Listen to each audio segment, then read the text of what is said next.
Hujan baru saja reda di Jakarta. Jalanan basah memantulkan cahaya lampu jalan seperti kaca hitam. Di halaman rumah sakit, suara tangisan sayup terdengar dari keluarga Sumiati, perempuan parubaya yang baru saja menghembuskan napas terakhirnya.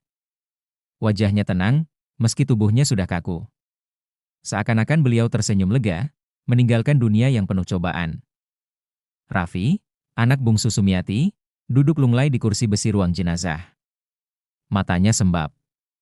Sejak kecil ia dibesarkan seorang ibu yang sederhana, penuh kasih sayang, meski menyimpan banyak misteri. Wasiat ibunya jelas.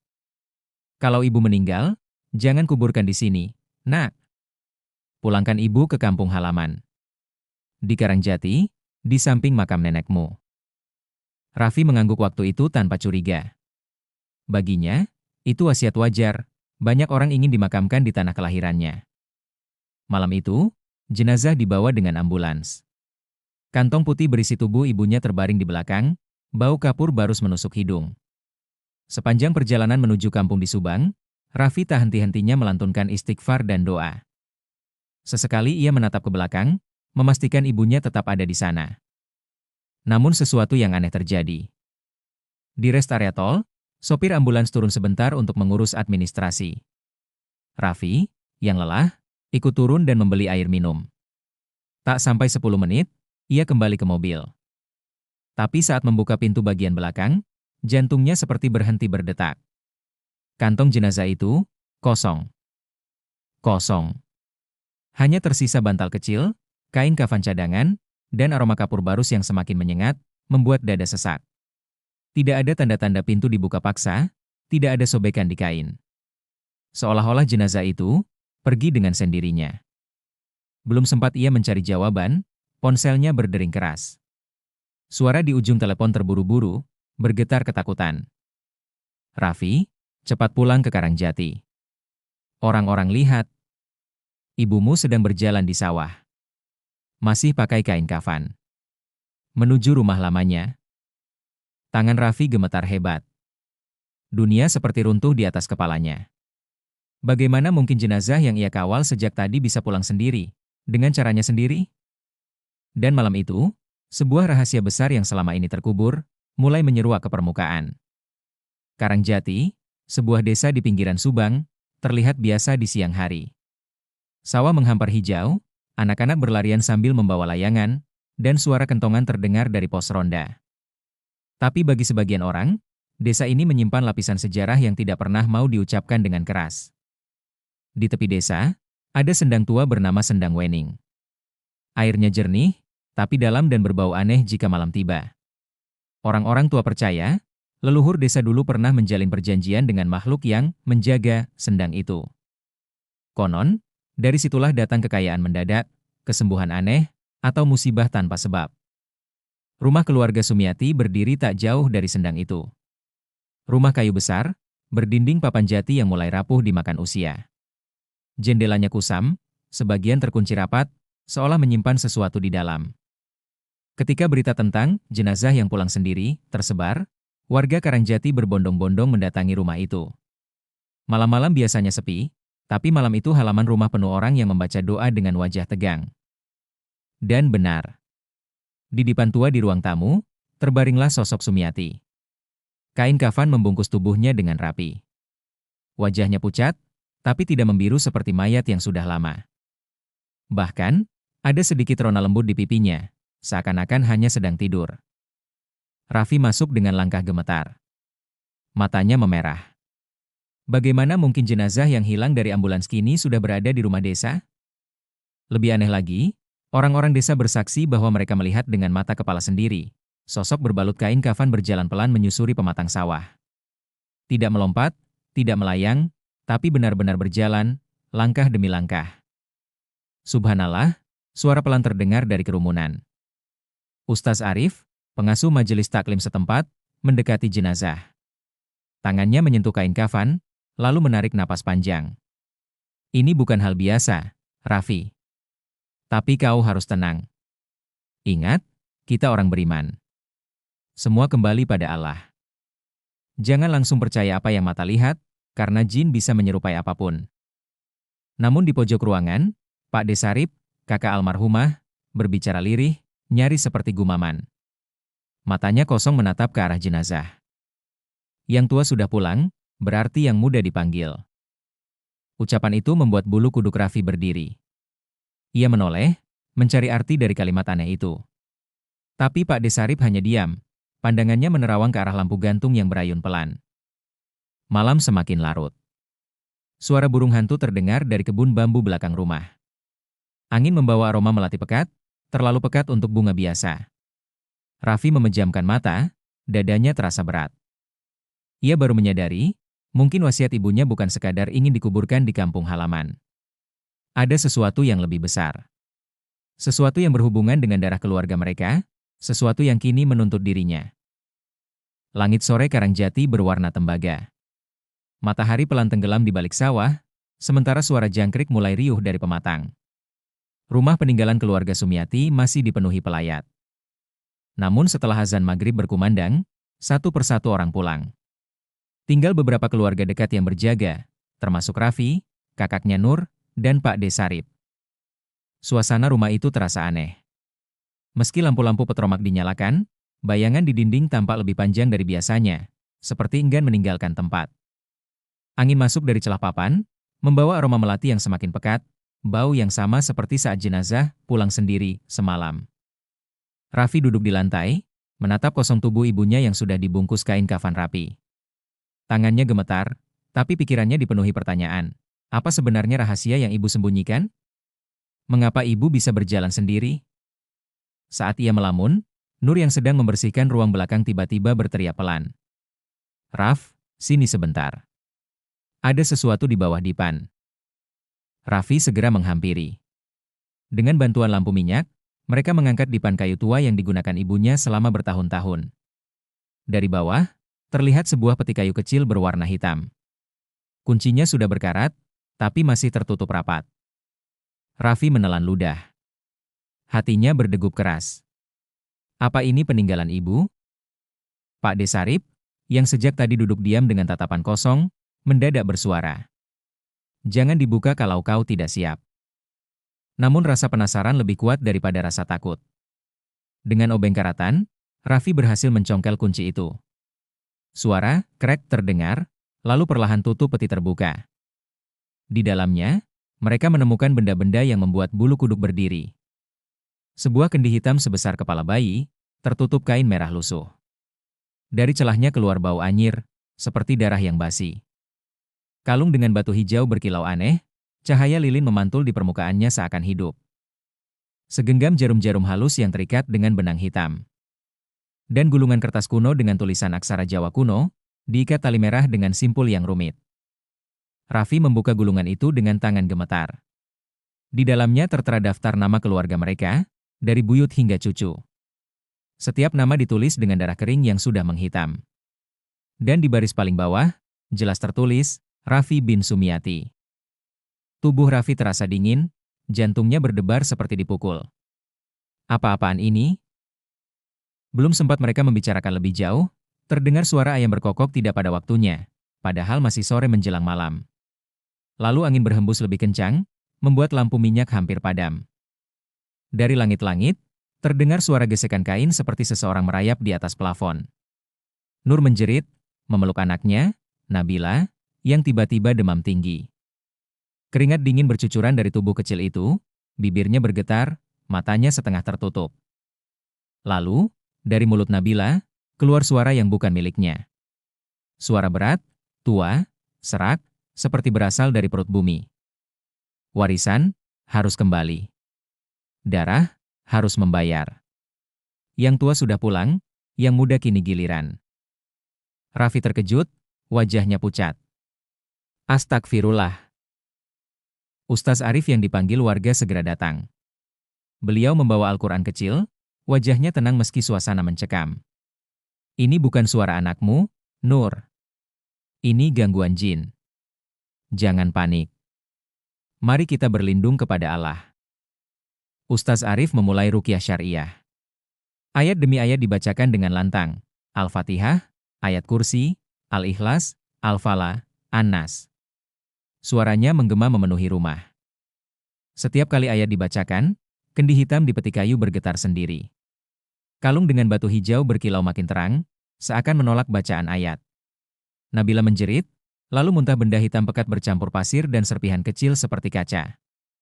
Raffi hampir pingsan melihatnya, tapi Ustaz Arif berkata tegas. Kuatkan hatimu, nak. Ini bukan salah anakmu. Ini warisan hitam dari leluhurmu. Sejak zaman buyutmu, Kartawirya, keluargamu punya perjanjian dengan makhluk gaib di sendang itu. Pesugihan, susuk, dan telu ini, semua ada harganya. Dan harganya adalah darah keturunan. Raffi menutup wajahnya dengan kedua tangan. Air matanya jatuh deras. Selama ini ia hanya tahu ibunya sederhana, rajin sholat, rajin mengaji. Ia tidak pernah menyangka ada warisan kelam yang mengintai. Ustaz Arif melanjutkan ruqyah, lalu menatap Raffi dalam-dalam. Kau harus memilih sekarang, Raffi. Apakah kau akan meneruskan warisan ini, atau memutusnya, meski risikonya besar? Ingat, perjanjian dengan jin hanya bisa diputus dengan iman yang kuat. Jika tidak, mereka akan menuntut darahmu. Raffi tersungkur sujud di lantai kayu, menangis tersedu-sedu. Suaranya pecah ketika ia berkata, Hasbunallahu wa ni'mal wakil. Cukuplah Allah sebagai pelindungku.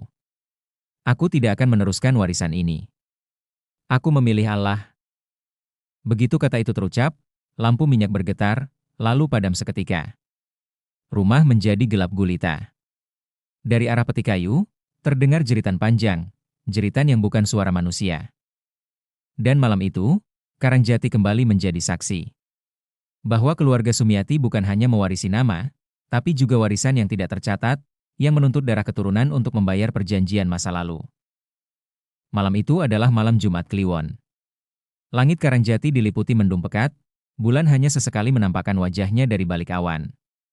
Udara begitu berat, seakan-akan setiap hembusan angin membawa beban yang menekan dada. Rumah peninggalan keluarga Sumiati kini dijaga oleh beberapa tetangga. Mereka tidak berani membiarkan Raffi dan keluarganya sendirian setelah kejadian aneh sore tadi, ketika Nabila, keponakan kecil Raffi, mendadak dirasuki suara asing. Ustaz Arif meminta semua penghuni rumah mencari benda-benda aneh yang mungkin masih tersimpan. Dan benar saja, satu persatu ditemukan azimat-azimat tersembunyi. Sebuah kalender tua dengan angka-angka merah melingkari hari tertentu, ditulis dengan huruf Jawa kuno. Paku berbungkus kain putih yang ditanam di kusen pintu. Botol kecil berisi minyak tanpa label, baunya menyengat seperti anyir darah. Sebuah kain kafan bekas, disimpan di loteng dengan noda hitam pekat. Semua itu dikumpulkan di halaman rumah. Ustaz Arif berpesan, jangan dibakar, karena bisa memanggil mereka. Kita netralkan dengan doa, lalu kubur jauh dari rumah. Ingat, ini bukan sekadar benda, ini pintu yang menghubungkan keluarga kalian dengan jin. Raffi hanya bisa menunduk, hatinya perih. Ia merasa seperti menemukan sisi lain dari ibunya dan leluhurnya yang selama ini tak pernah ia ketahui. Apakah benar ibu terlibat? Atau semua ini peninggalan dari generasi sebelumnya yang tak bisa ia hindari?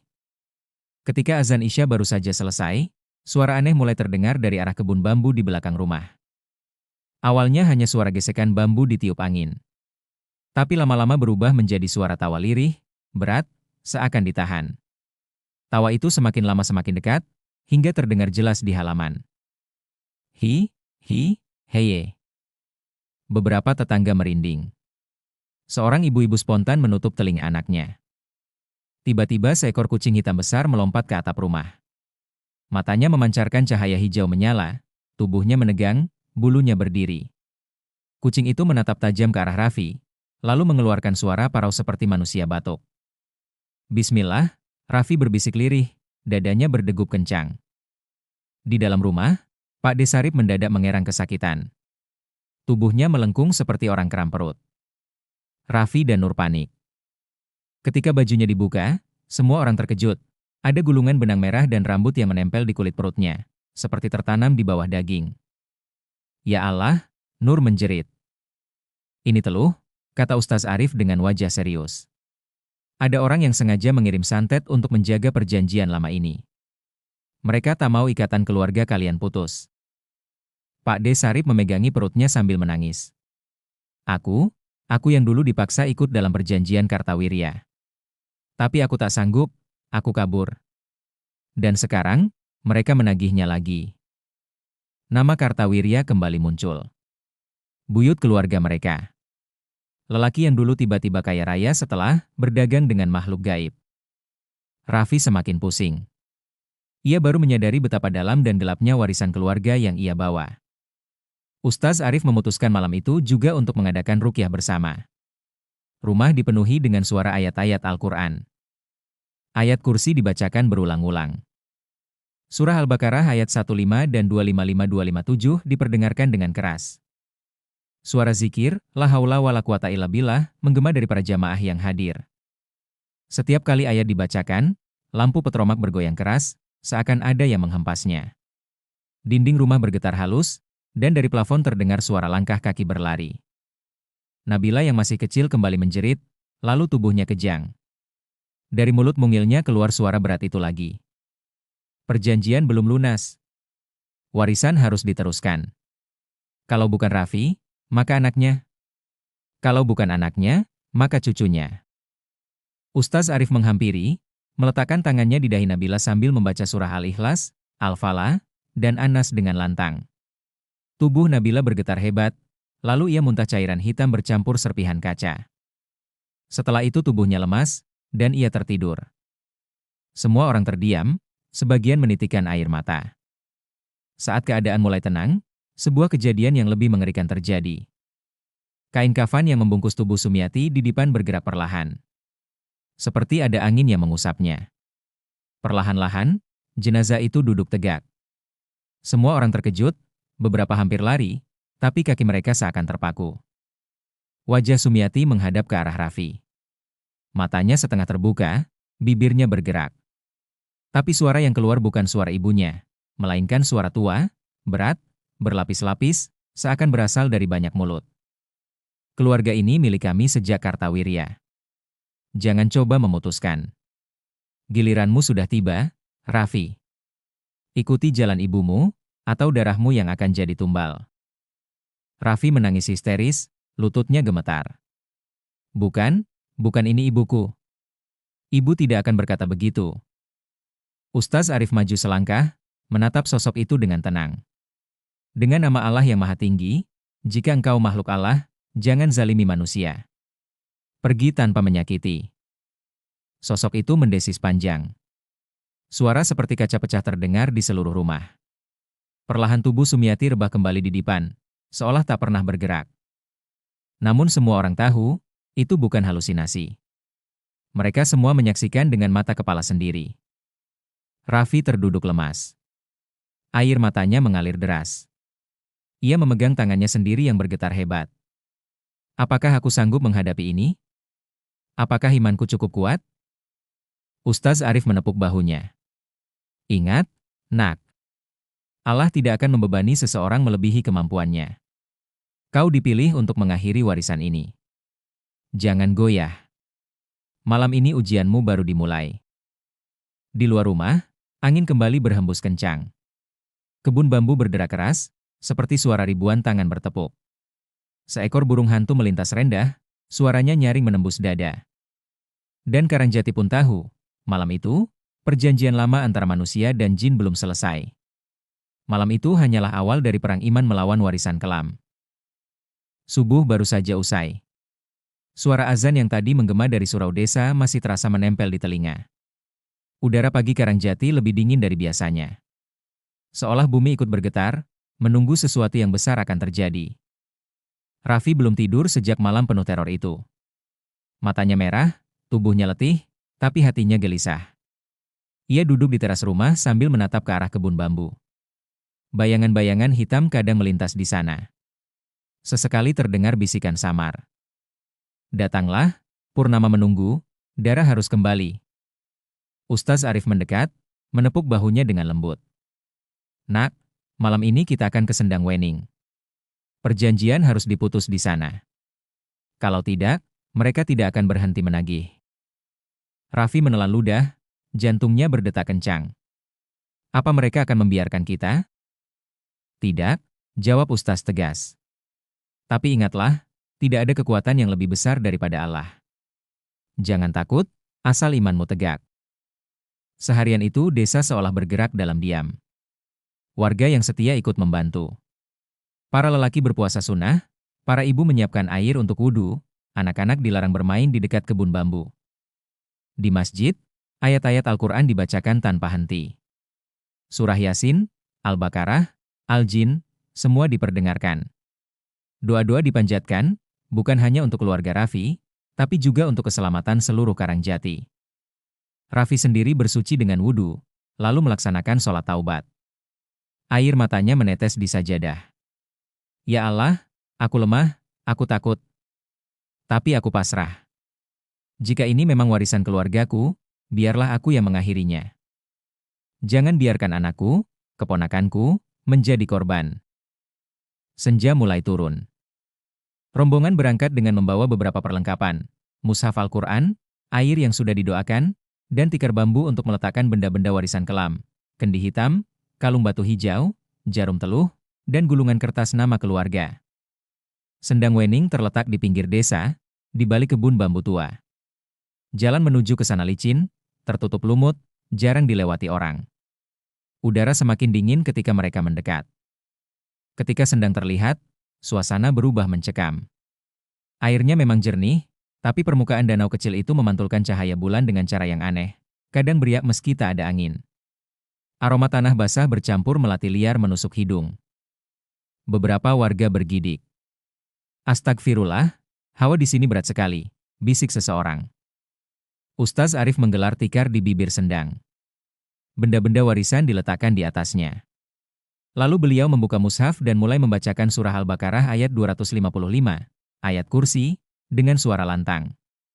Suara itu menggema di antara pohon bambu. Raffi berlutut, menatap benda-benda itu dengan tangan bergetar. Ia kemudian mengambil gulungan kertas nama keluarganya. Di baris terakhir, namanya sendiri tertulis dengan jelas. Dengan tekad bulat, ia berkata, "Aku, Raffi bin Sumiati, dengan ridha Allah, menolak semua ikatan ini. Aku memilih Allah sebagai pelindungku, bukan jin, bukan pesugihan, bukan teluh. Aku putuskan warisan ini." Dengan pisau kecil, ia merobek simpul merah yang mengikat gulungan itu. Begitu simpul putus, angin kencang tiba-tiba berhembus. Pohon bambu bergoyang keras, menimbulkan suara krak-krak-krak seperti ribuan tulang patah. Air sendang beriak, dan dari permukaannya muncul bayangan hitam, tinggi, berambut panjang, dengan mata merah menyala. Sosok itu menjerit melengking. "Perjanjian tidak boleh diputus. Kalian milik kami sejak Kartawirya. Darah keturunan harus membayar."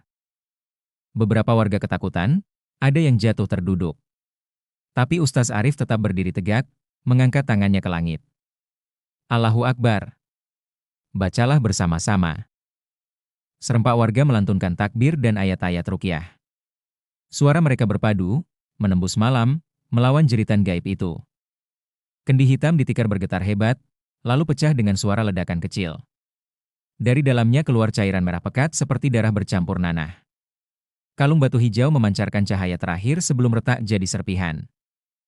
Jarum-jarum teluh meleleh seperti lilin terkena api.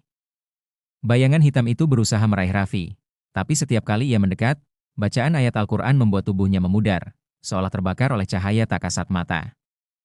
Akhirnya, dengan jeritan panjang yang membuat telinga berdenging, sosok itu tenggelam kembali ke dalam sendang.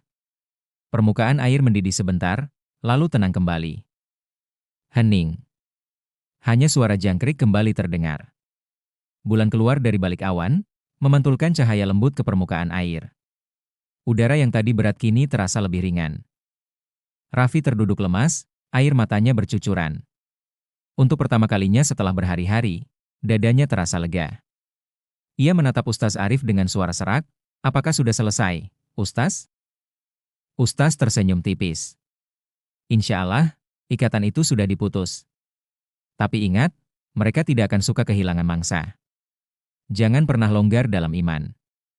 Jaga syalatmu, jagalah keluargamu dengan zikir, dan jangan sekali-kali mencari jalan pintas dalam rezeki." Raffi mengangguk dalam tangis. Malam itu ia merasa seakan ibunya benar-benar pulang, bukan sebagai sosok menakutkan, tapi sebagai seorang ibu yang akhirnya tenang di sisi Allah. Namun dalam hati kecilnya, ia tahu, perang ini belum benar-benar berakhir. Makhluk gaib itu mungkin akan mencari celah. Dan ujian terbesar bagi keluarganya adalah tetap teguh di jalan yang halal. Malam menjelang pemakaman di Karangjati, Raffi dan keluarganya sudah menyiapkan tanah kosong di sisi makam neneknya, sesuai wasiat Sumiati. Udara malam terasa lebih berat dari biasanya. Bau tanah basah bercampur aroma dupa membakar perlahan di halaman rumah. Warga sekitar berkumpul, sebagian membawa lampu minyak, sebagian membawa mushaf Al-Quran. Suasana sunyi, hanya terdengar suara jangkrik dan desir angin yang menembus daun bambu. Raffi duduk di teras rumah, memegang tangan Nabila, keponakannya. Tubuh anak itu masih lemas setelah kerasukan di bab 3, tapi sekarang sudah bisa tersenyum tipis. Belum sempat doa dimulai, sebuah suara berat dan menggema terdengar dari arah kebun bambu. Kau pikir bisa memutuskan warisan kami begitu saja, Raffi? Darahmu masih milik kami. Lampu-lampu bergoyang kencang, beberapa hampir terjatuh. Tanah di sekeliling rumah bergetar halus, seperti ada ribuan kaki yang berjalan di bawah permukaan. Ustaz Arif memegang mushaf dengan erat, wajahnya tenang tapi tegas. Dengan izin Allah, kalian tidak boleh menyakiti manusia. Pergilah, jangan ganggu mereka lagi. Tiba-tiba, dari arah pohon bambu, bayangan hitam muncul. Wujudnya tinggi, rambut panjang, mata merah menyala. Di tangan kanannya, seakan memegang pedang energi gelap yang berkedip-kedip. Sosok itu melayang, bukan berjalan, melintas di atas tanah dan berusaha menembus barisan manusia. Raffi menunduk, menempelkan dahi ke tanah, membaca ayat-ayat ruqyah dan zikir yang diajarkan ustaz. Setiap bacaan membuat bayangan itu terguncang, mengerang, dan terhuyung mundur. Begitu jenazah Sumiati dibawa ke makam, warga berkumpul mengelilingi liang. Ustaz Arif memimpin doa panjang, melantunkan Surah Al-Fatihah, Yasin, Al-Baqarah ayat 255, Al-Ikhlas, Al-Falah, dan An-Nas. Zikir, La ilaha illallah, Muhammadur Rasulullah, diulang beramai-ramai. Air yang sudah didoakan ditaburkan di sekeliling makam dan tanah tempat warisan disimpan. Saat jenazah dimasukkan ke liang, terdengar desisan terakhir dari bayangan gaib. Suara itu panjang, menyayat telinga, tapi perlahan menghilang seiring dengan bacaan ayat Al-Quran. Raffi berdiri, menatap liang kubur sambil menangis. Ya Allah, aku serahkan semuanya kepada MU. Jangan biarkan warisan kelam ini membahayakan keluargaku lagi. Beberapa jam setelah pemakaman, ketika semua orang kembali ke rumah, terdengar suara aneh dari dapur, panci dan sendok bergetar, gelas berderak di meja. Beberapa tetangga panik, tapi Ustaz Arif menenangkan. Itu sisa energi dari ikatan lama. Jangan takut. Bacalah doa, percayalah pada Allah. Kalau kalian tetap tenang dan istiqomah, energi itu akan sirna. Raffi mengikuti perintahnya, membaca zikir sambil menaburkan air yang sudah didoakan ke seluruh sudut rumah. Suara-suara berangsur menghilang, lampu berhenti bergoyang, dan rumah terasa tenang untuk pertama kalinya dalam seminggu terakhir. Pagi berikutnya, Ustaz Arif berkumpul dengan Raffi dan warga. Ia memberi nasihat panjang. Anak-anak muda, ingatlah, dunia ini penuh godaan. Kekayaan, kekuasaan, dan jalan pintas sering disertai risiko besar, bahkan sampai menyentuh makhluk gaib. Keluarga Sumiati kini telah diputus ikatan kelamnya. Tapi jangan sekali-kali melanggar aturan Allah. Selalu jaga sholat, zikir, dan doa. Itu perlindungan sejati. Raffi mengangguk, hatinya masih bergetar tapi damai. Ia tahu malam-malam mencekam itu tidak akan mudah dilupakan, tapi kini ada cahaya iman yang menuntunnya. Makam Sumiati akhirnya ditutup rapat. Angin sepoi membawa aroma melati alami. Burung-burung mulai berkicau, dan sinar matahari pagi menembus dedaunan bambu. Karangjati terlihat damai kembali, meski rahasia leluhur tetap tersimpan. Raffi menatap tanah makam, menunduk, lalu berbisik. Ibu, terima kasih. Aku akan menjaga keluarga ini, dan aku pilih jalan Allah. Dan malam itu, untuk pertama kalinya sejak kejadian jenazah berjalan sendiri, seluruh keluarga merasakan ketenangan yang hakiki, seolah Allah sendiri menenangkan mereka setelah ujian iman yang luar biasa. Beberapa minggu setelah malam penuh teror itu, Karangjati kembali pada rutinitasnya. Sawah menghijau, anak-anak berlarian, dan suara adzan kembali menenangkan desa. Tapi di hati Raffi, pengalaman yang baru dialami tetap membekas, seperti luka yang disembuhkan perlahan oleh doa dan iman. Raffi duduk di depan rumah peninggalan ibunya, menatap makam Sumiati. Ia masih bisa merasakan getaran malam-malam kelam itu, namun kini berbeda, ada ketenangan yang menyelimuti. Ustaz Arif datang, tersenyum lembut. "Nak, kau telah melewati ujian yang berat. Kau menyelamatkan dirimu, keluargamu, dan bahkan desa ini dari warisan kelam yang telah mengintai sejak Kartawirya. Ingat, ketenangan ini bukan datang dari manusia, tapi dari Allah." Raffi menunduk, air matanya jatuh. "Astagfirullah, aku takut, Ustaz. Tapi aku belajar bahwa kekuatan sejati bukan dari ilmu hitam, pesugihan, atau warisan gaib. Kekuatan sejati hanya dari Allah." Ustaz mengangguk. "Benar, Nak. Dan sekarang kau harus menjaga anakmu, keluargamu, dan orang-orang di sekitarmu. Jangan sekali-kali tergoda jalan pintas. Syalatmu, zikirmu, dan doa-doamu adalah pelindungmu." Meskipun bayangan makhluk gaib sudah sirna, Raffi tahu mereka tidak sepenuhnya pergi. Mereka hanya tidak lagi memiliki hak atas keluarga Sumiati. Namun siapapun yang lalai dalam iman, siapapun yang membuka jalan gelap, akan mudah kembali menjadi sasaran. Di rumah, Nabila kini sehat sepenuhnya. Ia bermain di halaman, tertawa riang, tanpa sisa ketakutan malam-malam lalu. Raffi tersenyum menatapnya. Anak kecil itu adalah simbol harapan, generasi baru yang bebas dari bayangan warisan hitam leluhur. Raffi merenung. Ibu yang meninggal itu ternyata bukan sekadar sosok yang pergi ke kampung halaman. Ibu membawa pesan bahwa setiap keluarga punya sejarah, dan setiap sejarah punya ujian. Beberapa ujian itu datang dari manusia, beberapa dari makhluk gaib, tapi semuanya dapat dihadapi dengan iman, doa, dan keteguhan hati. Ia menyadari, pesugihan, susuk, teluh, dan perjanjian gaib hanyalah ujian dunia. Jalan yang halal, walau penuh kesulitan, tetap menjadi pilihan yang paling aman dan benar. Matahari terbit di Karangjati, menembus kabut pagi, memantulkan cahaya hangat ke permukaan sendang. Airnya jernih, tenang, seolah berbisik. Yang bersih akan selalu bersinar, yang jahat akan terhapus oleh cahaya iman. Raffi berdiri di tepi sendang, menaburkan bunga melati sebagai simbol pembersihan terakhir. Ia menarik napas panjang, merasa ringan. Gelap dan horor malam-malam lalu kini menjadi pelajaran dan pengingat. Jangan pernah tergoda oleh jalan pintas yang haram. Jangan pernah meremehkan doa, zikir, dan sholat. Jangan takut menghadapi ujian, karena Allah selalu memberikan jalan bagi yang berserah diri. Dan untuk pertama kalinya sejak malam jenazah berjalan sendiri, Raffi merasa tenang sepenuhnya. Ia tahu, meski dunia tetap penuh misteri, kekuatan iman adalah perisai yang tidak bisa dihancurkan oleh makhluk manapun. Karangjati kembali damai. Alam, manusia, dan makhluk gaib seakan saling mengakui batasnya. Dan Raffi, ia kini menjadi penjaga warisan yang benar-benar suci, warisan iman, doa, dan keteguhan hati.